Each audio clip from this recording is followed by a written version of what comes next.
Kita masuk ke part yang terakhir, yaitu mengenai impedansi pada elemen R, L, dan C. Impedansi merupakan sebuah perbandingan antara tegangan fasor dan juga arus fasor.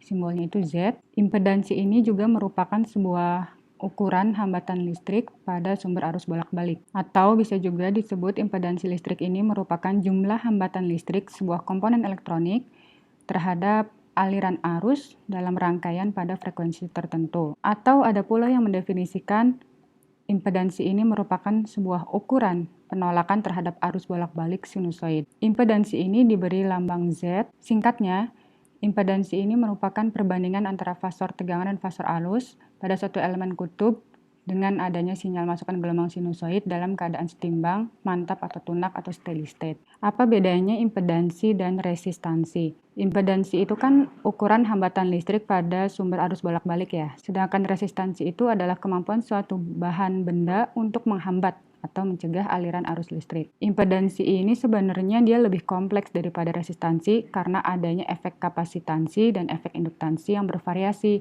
dengan frekuensi arus yang melewati rangkaian. Jadi singkatnya, impedansi ini merupakan sebuah bentuk resistansi yang tergantung pada frekuensi. Impedansi ini merupakan sebuah bilangan kompleks. Jadi impedansi bukan fasor, sehingga dia nggak punya fungsi dalam domain waktu. Impedansi karena dia merupakan bilangan kompleks, maka bisa dinyatakan dalam bentuk polar maupun rektangular.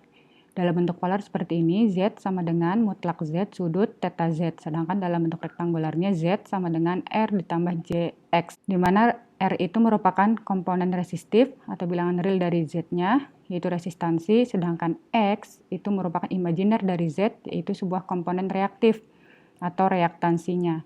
Theta Z ini merupakan selisih sudutnya antara tegangan dan arus.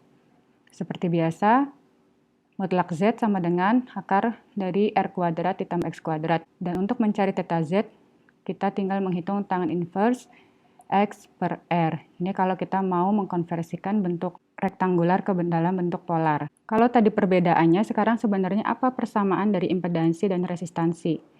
Jadi mereka ini mempunyai kesamaan hambatan listrik yang dimiliki oleh sebuah komponen terhadap arus listrik dan sama-sama menggunakan ohm sebagai satuan unit pengukurnya. Tapi, beda dengan resistansi, jumlah hambatan listrik pada impedansi ini akan berubah seiring dengan perubahan frekuensi sinyal. Hal ini menandakan bahwa tahanan atau hambatan suatu komponen akan bervariasi tergantung pada frekuensi sinyal yang masuk ke komponen tersebut. Jadi, nilai resistansi itu adalah nilai dan ukuran yang tidak tergantung pada frekuensi. Resistansi tidak memperhitungkan frekuensi sinyal yang melewatinya karena pada dasarnya si frekuensi itu tidak akan mempengaruhi ketahanan komponen yang tidak reaktif. Sedangkan impedansi ini dia akan bervariasi sesuai dengan frekuensi sinyal yang masuk. Jadi itu perbedaannya ya. Selain impedansi dan reaktansi, kita juga nanti akan mengenal istilah konduktansi, admitansi, dan suseptansi. Yang pertama ini admitansi. Admitansi atau kita lambangkan dengan Y itu merupakan kebalikan dari impedansi. Admitansi dilambangkan dengan Y dan rumusnya adalah Y sama dengan 1 per Z, satuannya itu bisa mho atau juga Siemens. Dalam bentuk rektangular, admitansi atau Y sama dengan G ditambah JB. G-nya itu konduktansi, B-nya itu suseptansi. Yang kedua ini ada konduktansi. Konduktansi ini merupakan kebalikan dari resistansi R dan diberikan simbol G. Jadi G itu sama dengan 1 per R, satuannya Siemens. Dan suseptansi ini kebalikan dari reaktansi murni, yaitu kebalikan dari X. Dan diberi simbol B. Jadi kalau dalam induktor itu BL sama dengan 1 per XL, kalau dalam kapasitor BC-nya itu 1 per XC. Di sini kita lihat impedansi pada masing-masing elemen resistor, induktor, dan kapasitor. Yang pertama kita lihat di elemen resistor. Jadi ada komponen elektronika yang dia itu tidak reaktif, artinya dia komponen elektronika yang tidak akan terpengaruh dengan frekuensi sinyal yang melaluinya, nilai hambatannya, ataupun nilai resistansinya tidak akan berubah meskipun terjadi perubahan frekuensi. Nah, si elemen resistor ini merupakan komponen elektronika yang tidak reaktif atau non-reaktif. Baik tegangan AC maupun DC yang melaluinya, nilai si resistansi pada resistor ini tidak akan pernah berubah. Dengan kata lain, nilai hambatan pada resistor akan sama apabila dihubungkan dengan sinyal DC maupun sinyal AC. Kita lihat di sini untuk impedansi di elemen resistor kita lambangkan dengan ZR. ZR sama dengan VR per IR. VR-nya itu adalah VR sudut 0 dan IR-nya itu IR sudut 0 derajat per R. Maka didapat ZR-nya itu R sudut 0 derajat. Dan untuk tegangan di elemen resistor ini, VR sama dengan IR dikalikan ZR saja. Nah, selain komponen non-reaktif, ada juga komponen yang reaktif. Komponen reaktif itu adalah komponen yang nilai hambatan listriknya dapat berubah kalau misalkan ada frekuensi sinyal yang masuk ke dalamnya. Nah, dua komponen reaktif itu adalah komponen induktor dan kapasitor. Impedansi pada elemen induktor seperti kita lihat di slide, IL yaitu arus yang mengalir di induktor sama dengan IM sin omega T. Dan untuk mencari tegangannya, V sama dengan L dI L dt.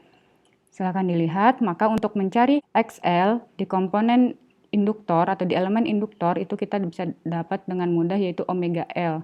Omeganya itu nilainya 2πf dikalikan dengan L. Sedangkan impedansinya di elemen induktor itu seperti ini. Dan tegangannya seperti ini. Yang ketiga ada elemen kapasitor. Kapasitor merupakan komponen reaktif yang dia itu mempunyai impedansi yang tinggi pada frekuensi rendah dan punya impedansi yang rendah pada frekuensi yang tinggi. Dengan meningkatnya frekuensi, reaktansi pada kapasitor ini akan berkurang. Di sini kita lihat di elemen kapasitor, untuk mencari tegangan di kapasitor, kita dapat VC sama dengan Vm sin omega T, I-nya itu sama dengan, ini sama dengan ya maksudnya, C dVc dt sama dengan C dan seterusnya. Maka didapat I sama dengan omega CIM.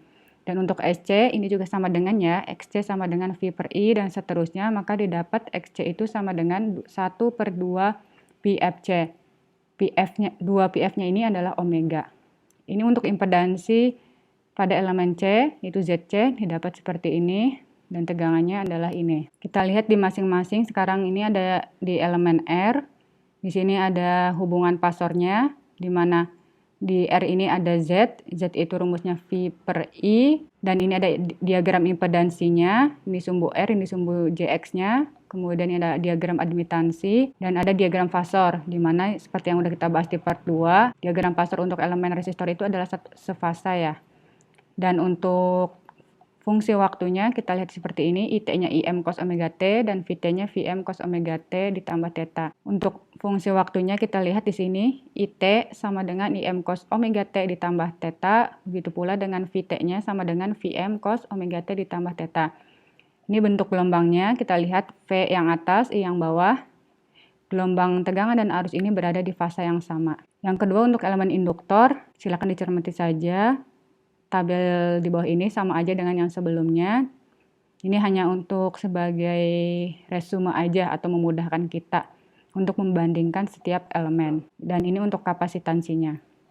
Nah, dari situ kita lihat bahwa untuk impedansi induktor yaitu ZL sama dengan J omega L dan impedansi kapasitor ZC itu min J per omega C, maka kita dapat menyimpulkan bahwa impedansi yang komponen imajinernya positif, yaitu seperti ini J, akan bersifat induktif. Sedangkan jika komponen imajinernya itu negatif, yang ini minus J, maka dia akan bersifat kapasitif. Jadi kalau misalkan ada rangkaian, kita nggak tahu apakah sebenarnya rangkaian itu bersifat induktif atau kapasitif, dilihat saja dari tanda J-nya. Kalau J-nya positif berarti induktif, kalau negatif berarti kapasitif. Ini resumenya. Untuk setiap elemen ada resistor, induktor, dan kapasitor. Di sini ada reaktansi, di sini ada resistansi R, reaktansi, dan impedansinya. Kalian silakan lihat saja. Ini hanya untuk memudahkan kalian. Di sini ada ZR sama dengan R, terus ZL-nya dengan J omega L, ZC-nya 1 per J omega C. Lalu dalam impedansi ini kita bisa mengenal dalam dua rangkaian, yaitu seri dan paralel. Sebagaimana kita kalau belajar resistor atau resistansi, rangkaian seri ini kita lihat seperti rangkaian, ada sumber tegangan dan arus yang mengalir, dan ini adalah impedansi masing-masing. Untuk rangkaian seri, tegangan itu kan penjumlahannya ya, jadi tegangan total itu kita menjumlahkan V1 ditambah V2 dan seterusnya. Maka V itu rumusnya I dikalikan Z, maka tinggal dijumlahkan aja, I kali Z1 ditambah I kali Z2 dan seterusnya. Lalu kita dapat simpulkan Z ekuivalen untuk rangkaian seri atau impedansi ekuivalen untuk rangkaian seri ini kita tinggal menjumlahkan nilai Z-nya saja. Nah, untuk rangkaian paralel ini berkebalikannya. Jadi Z-nya itu 1/Z ekivalen sama dengan 1/Z1 dan seterusnya. Selanjutnya di sini ada segitiga impedansi rangkaian. Yang pertama kita lihat dulu rangkaian seri antara R dengan L. Jadi di sini di sumbu X-nya ada R, di sumbu Y-nya ada XL. Sudut yang dibentuk itu kan 90 derajat. Maka kita lihat impedansinya. Segitiganya itu di sini Z sama dengan R kuadrat ditambah XL kuadrat. Jadi di sini kan XL-nya, di sini R-nya. Jadi untuk nyari Z-nya itu tinggal rumus Pitagoras. Dan untuk mencari theta di sini tinggal tangan inverse Y per X. Y-nya itu XL, X-nya itu R. Di sini ya kita lihat bisa seperti Pitagoras. Begitupun pada rangkaian seri RC. Maka bisa kita simpulkan bahwa impedansi untuk rangkaian seri RL Z sama dengan R ditambah JXL. Selanjutnya kita ada rangkaian seri antara R dengan C. Kita lihat di sini R, XC-nya itu ke bawah, yang artinya negatif. Kita lihat di sini dia membentuk sudut minus 90 derajat, maka kita dapat untuk mencari Z-nya itu adalah R kuadrat ditambah XC kuadrat di sini ya. Seperti Pitagoras, di sini XC-nya, di sini R-nya, dan theta-nya itu seperti biasa tangan inverse dari Y per X, yaitu XC per R. Perlu kita ketahui bahwa terdapat dua faktor atau elemen yang mempengaruhi hambatan pada arus listrik bolak-balik, yaitu adanya resistansi dan adanya reaktansi atau X. Resistansi ini pada umumnya terdapat pada komponen resistor, meskipun pada komponen lain juga sebenarnya ada, tapi sedikit. Sedangkan reaktansi ini dipengaruhi oleh komponen reaktif, yaitu seperti yang Ibu jelaskan tadi ada induktor dan kapasitor. Jadi ada reaktansi induktif yaitu XL dan reaktansi kapasitif atau XC. Rangkaian seri RLC ini terdiri dari resistansi, kapasitansi, dan induktansi yang dihubungkan secara seri pada sumber arus bolak-balik. Ini lambangnya ya, sumber arus bolak-balik atau VS di sini. Seperti yang kita ketahui juga bahwa dalam resistor murni itu bentuk gelombangnya sepasa dengan arus ya. Jadi ini sepasa dengan arus. Dan dalam induktansi bentuk gelombangnya itu tegangan memimpin arus, sedangkan dalam kapasitansi ini tegangan tertinggal dari arus sebesar 90 derajat. Perbedaan fase ini, yaitu theta, tergantung pada nilai reaktif dari komponen yang digunakan. Rangkaian seri ini memiliki satu loop dengan arus sesaat, yaitu IT sama dengan IM sin omega T, yang mengalir melalui loop yang sama untuk setiap elemennya. Jadi arah arusnya itu ke sini, ke R, L, C. Dan dia nilainya sama. Dan rumus untuk impedansi pada rangkaian seri RLC ini adalah Z sama dengan akar dari R kuadrat ditambah omega L min 1 per omega C dikuadratkan.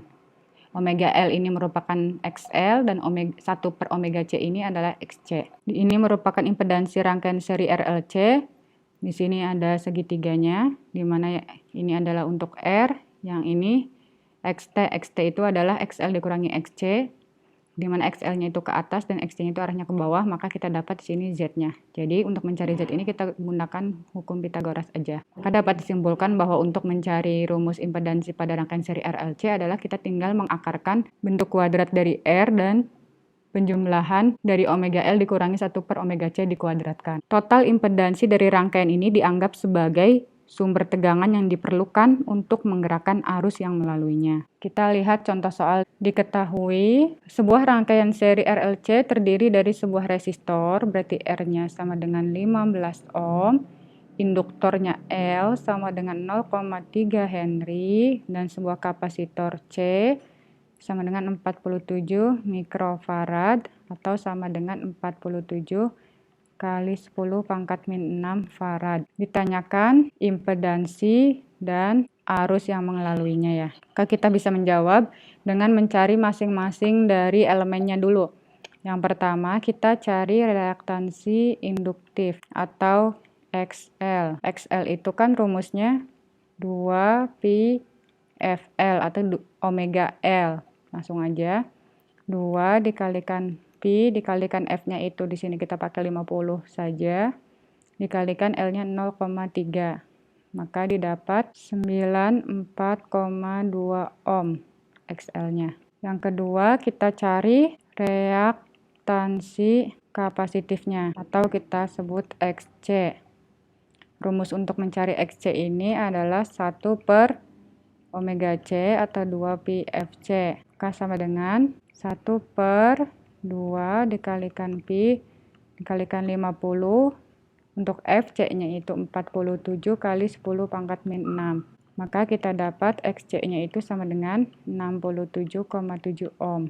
Yang ketiga, kita cari impedansi rangkaiannya berarti ya, RLC. Rumusnya kan Z sama dengan akar dari R kuadrat ditambah XL dikurangi XC kuadrat. R kuadratnya kita masukkan 15 kuadrat ditambah XL-nya itu 94,2 dikurangi 67,7 dikuadratkan. Maka didapat Z-nya itu sama dengan 30,4 ohm. Ini kalian hitung lagi sendiri aja ya. Bisa ibu juga ada yang salah.